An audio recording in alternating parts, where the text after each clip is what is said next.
Hello everybody, my name is Eloise Brescois and I'm the Learning and Outreach Manager for Visual Arts at the University of Melbourne's Museums and Collections Department.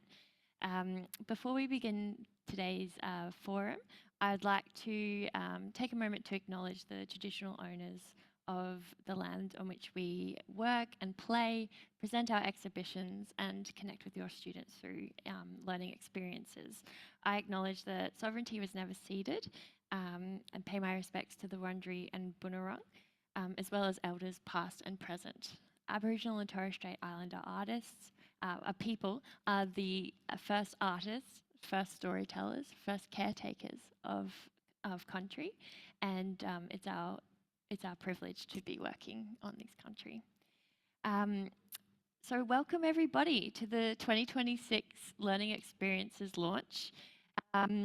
I'm so delighted to have you join us online for a sneak peek of our Forward exhibition and our learning experiences for next year. I'd like to introduce my panelists today. So we have Karen Erickson, Jessie Chambers, and both are from the Learning Experiences team, my colleagues, and a special guest, Charlotte Day, Director of Art Museums. So who are we and what do we do?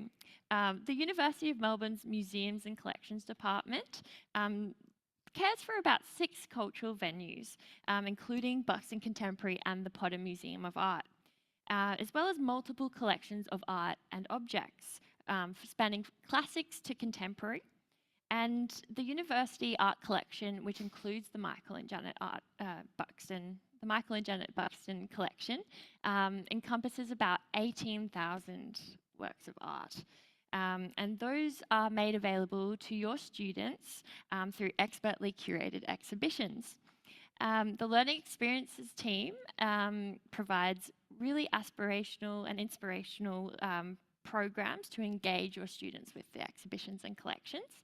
And we take an innovative approach. So students get access to world-class university campuses and gallery spaces, as well as a chance to meet really emerging artists and creatives. So our learning experience facilitators, our LEFs as we like to call them, lead our programs.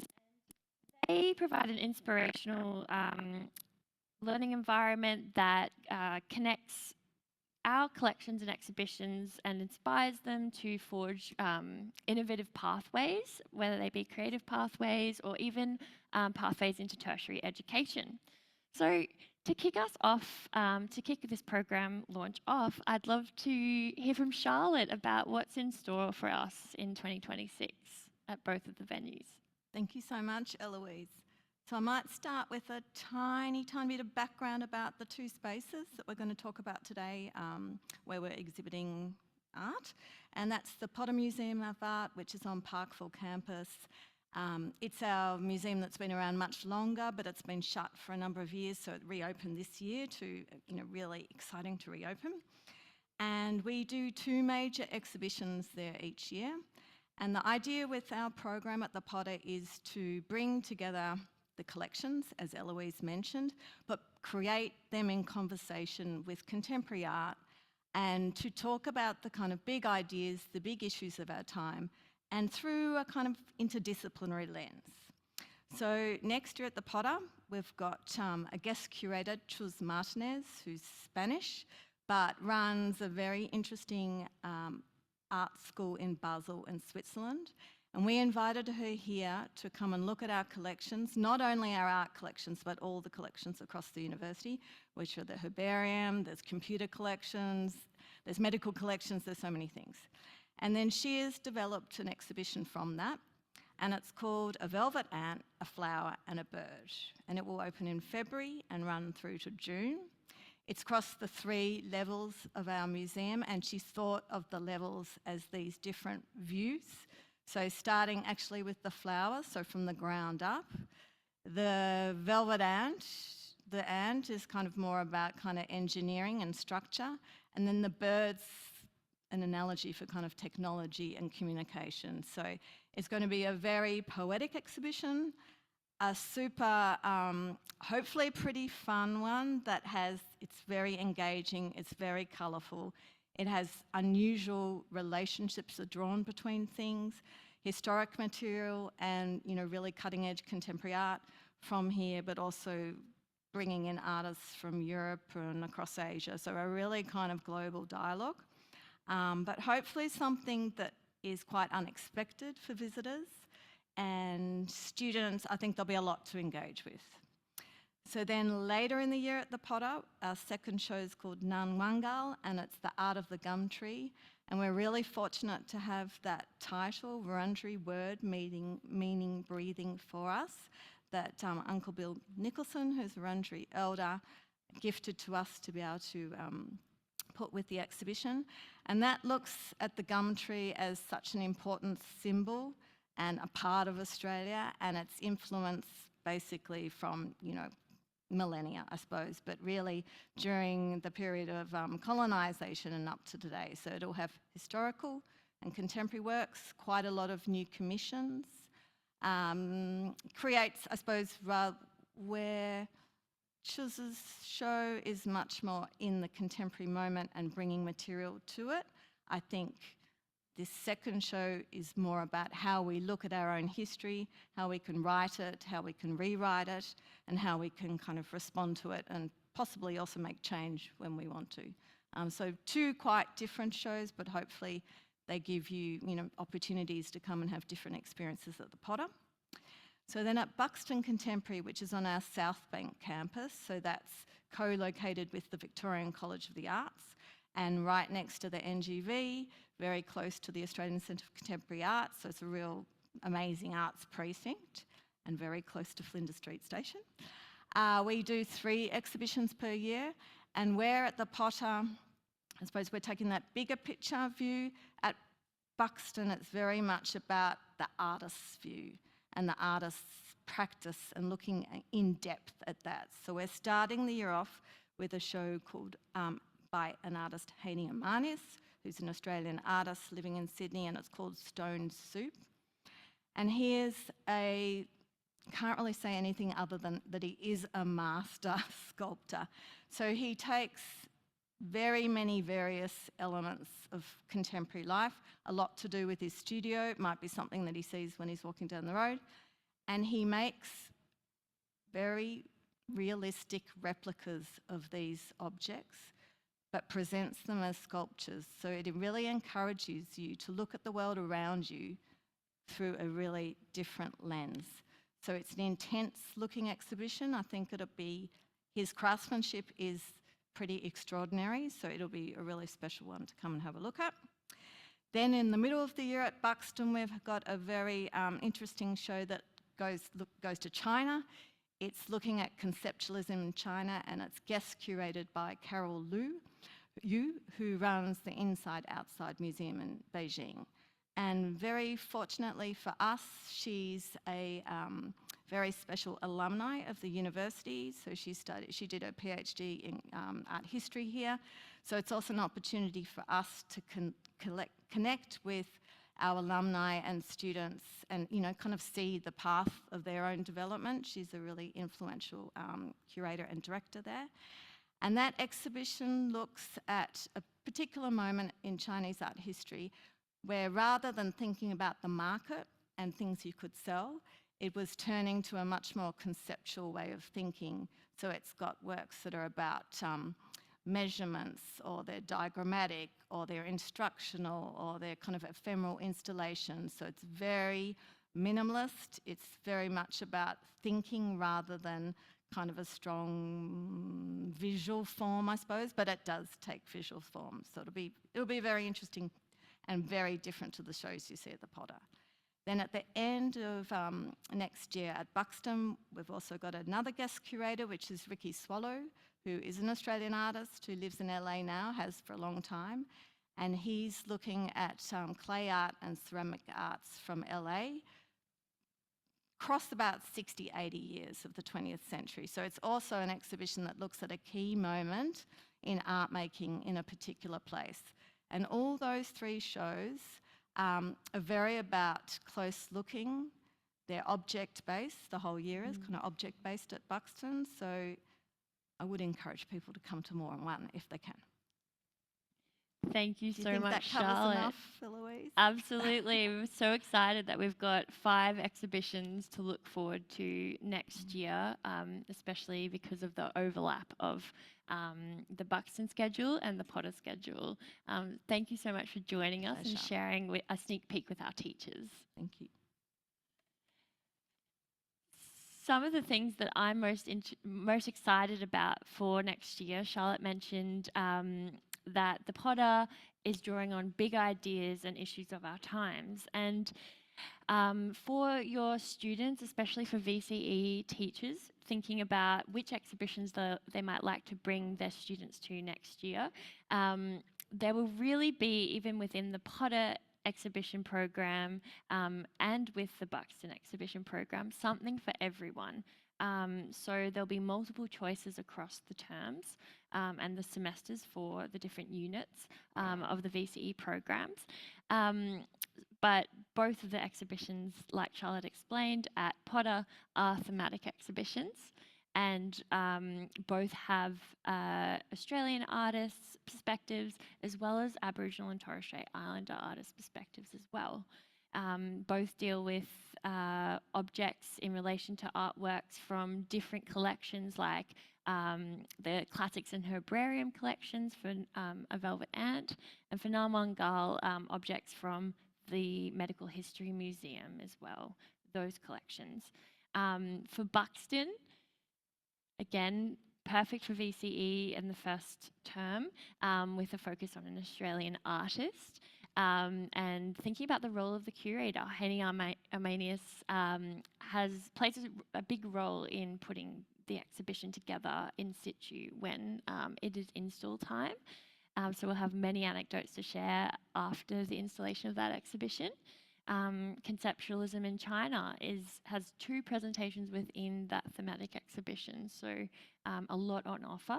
And the end of the exhibition season, another thematic exhibition, like Charlotte said, focusing in on ceramic art history in California. So we're really excited now to share about how your students can engage with these wonderful exhibitions and the collection objects that are on display. And first up, I'm going to throw to Karen Erickson. Thank you for joining us today.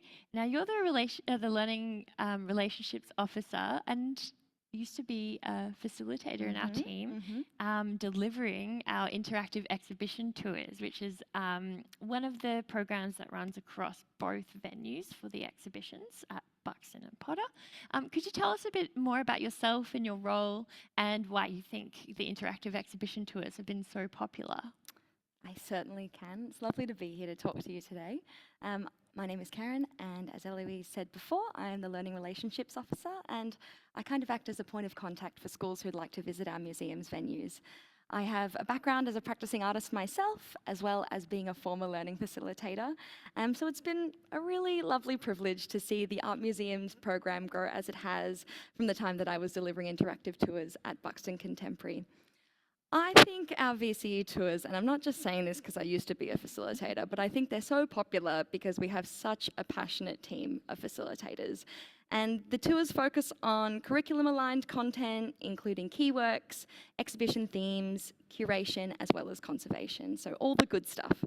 And it's always been such a joyful part of the job, being able to see students be curious and interested in the space, and they get to learn how professional exhibition and curation teams work in museum spaces and function on a day-to-day basis. So it's really also a great opportunity as well for younger students who haven't had as much experience in a gallery setting to have a guided experience with a facilitator that helps them unpack some complex ideas about art. Thanks, Karen. And I'd like to add on this note as well. Interactive exhibition tours at Buxton and the Potter next year will go for 90 minutes to allow for extended discussing and responding activities, as well as making activities along the way, which will be very exciting to do in especially the Potter exhibitions that traverse 3 floors of a gallery space. Another thing that we are adding to the Learning Experiences program at Buxton Contemporary next year, I'm excited to share that we will be running and facilitating VCA art studio tours. And so, being a part of the University of Melbourne's South Bank campus, we have a strong relationship with our colleagues at the VCA, Victorian College for the Arts. And we're really excited to be able to take students through the art studios, and we'll be doing this across a week, 1 week in term 1 and 1 week in term 3. And the tours will be led by artist lecturers, and students will be able to see the work and see the work of and see them working emerging tertiary artists as well. So you'll get to explore the art making studios and experience a bit more of university life on campus. And we encourage you to book really early for this one as there's limited availability. The next set of programs that we are really excited to share are some of our workshops that we'll be presenting at Buxton Contemporary. So Jessie, I had the honour of collaborating with you to develop this workshop. We dreamed big, and I think we are going to deliver really well on this one. It's exciting. For Curate It, students get to become curators for the session and explore the collection through an education kind of selection of artworks to like a database. And they also get to pitch a thematic exhibition while curating their own show. So from a teaching perspective, I wondered, what do you think the value of role-based programs is? I think it's really important for role-based programs to centre students who are studying art as contemporary artists themselves. And so by doing that, it allows them to see future pathways into a career in the creative and visual arts. And I think Curate It provides that opportunity for them through that digital database that you were talking about, Eloise, for them to engage with the Buxton collection. So they're working with real examples of artworks to create a thematic exhibition that they pitch. And we've even created little 3D printed versions of the gallery that they get to engage with using the full suite of digitised collection when they come and visit us at Buxton. Thank you, Jessie. It's always a joy to work on a workshop with you, and we're excited to be able to deliver this all year round at Buxton Contemporary. Another workshop that is going to be happening at Buxton is the Digital Sculpting Workshop. It's a skill-based making program, and it's been informed by various artists in the Buxton collection. And the idea of exploring 2D and 3D forms through an iterative experiment. So through drawing, clay sculpting, and then digital sculpting using iPads and some software called Nomad Sculpt. Students will be able to create their own iterative series of artworks and continue to extend their practice. So 3D sculpting is a creative medium that can really inform contemporary art practice, but also other creative careers like design, animation, and visual effects. And so if you'd like to find out more about any of these programs, do head to our website in the following weeks to each gallery's learning page. And for those joining us online today, check your inbox. We'll be sending the digital brochure to you very soon. If you are watching this webinar online at a later date, these brochures will be available on the gallery websites. So now it's time for our Q&A. But to kick us off, I wanted to ask you, Jessie and Karen, a question. And what are you most excited about for the 2026 learning program at Potter and Buxton? Listening to Charlotte talk about the suite of exhibitions that are happening across Buxton and the Potter Museum of Art, I'm excited about the opportunities. Like, my teacher brain is firing at the moment, and I'm excited about the opportunities to connect those exhibitions to the capabilities within the curriculum, but also different learning areas outside the visual arts as well. And so thinking about things like creative and critical thinking with Velvet Ant, or intercultural capability as well across a suite of exhibitions. So, you know, Chinese conceptualism and through Velvet Ant as well, and Art of the Gum Tree. There are so many opportunities for exploring, you know, First Nations artist perspectives and the perspectives of artists that are from all around the world. And I think that that provides a really unique opportunity for students to connect with those cultures, but through object-based learning. So I'm really excited about that. I'm keen to see, you know, the types of schools that come along and engage with the exhibitions. So I'm looking forward to 2026. Me too. Okay, Karen, what are you looking forward to? I am really, really excited about the new Buxton offerings. I'm very excited for students to potentially visit VCA studios and, you know, potentially continuing into a tertiary fine art pathway, kind of like I did,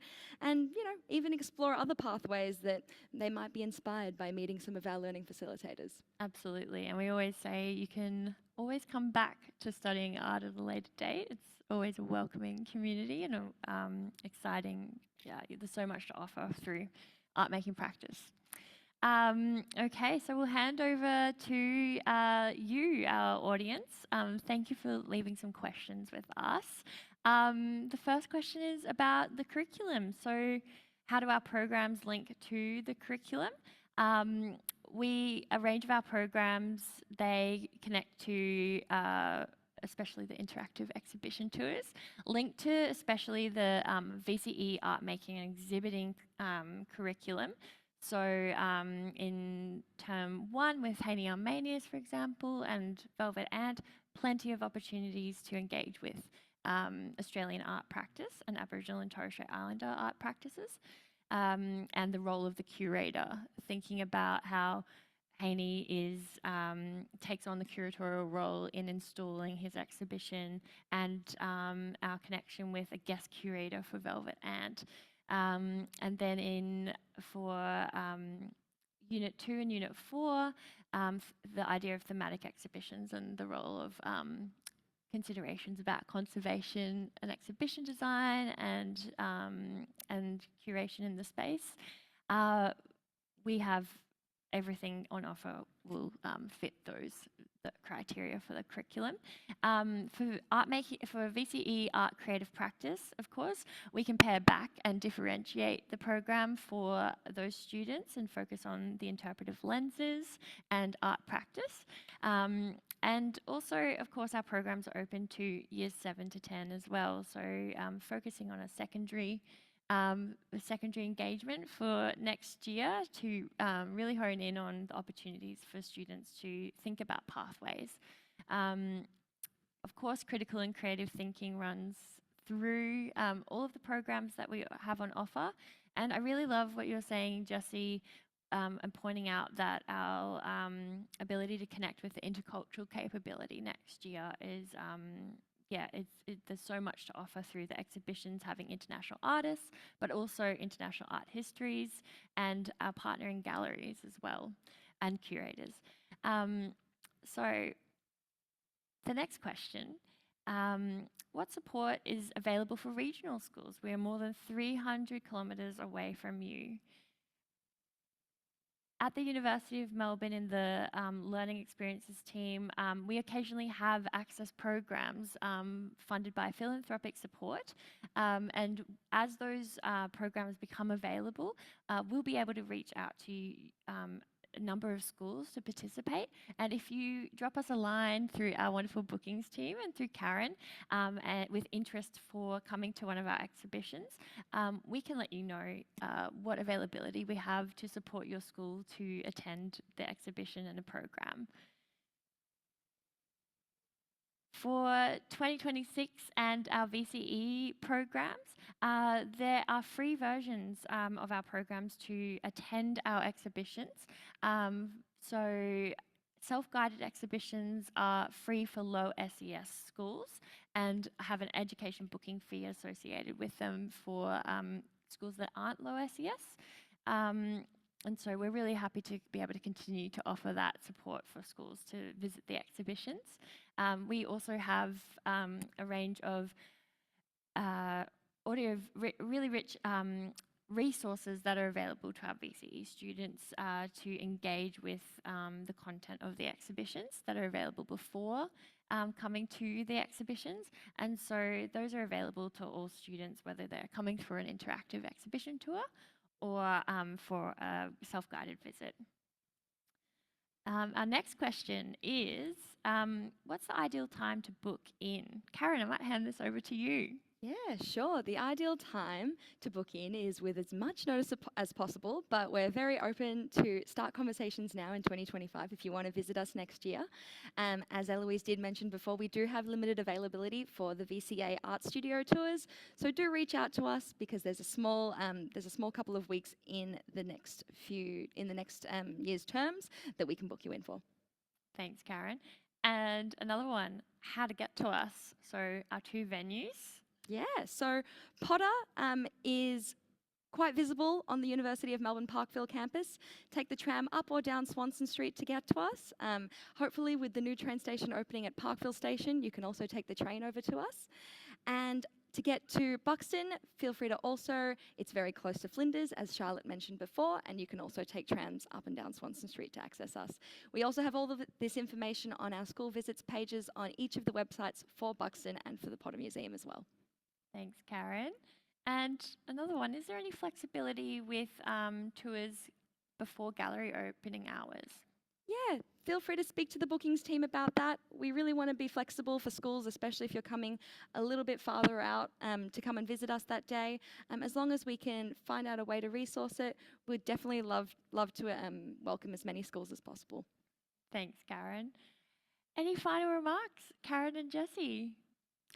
I'm really excited about the program that's on offer for next year. It's really diverse, and I think there's going to be something for every art class that comes through, both from a 7 to 10 level, but also at a VCE art making and exhibiting and creative practice level as well.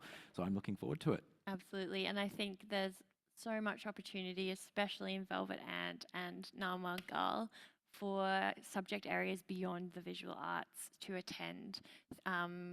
Within Velvet Ant in itself, ideas of biomimicry, conservation, land rights, so much there. So if you are joining us online today and you have colleagues that might be interested in these exhibitions as well, please do let them know and share the information around your school. Thank you so much. That's a wrap for today.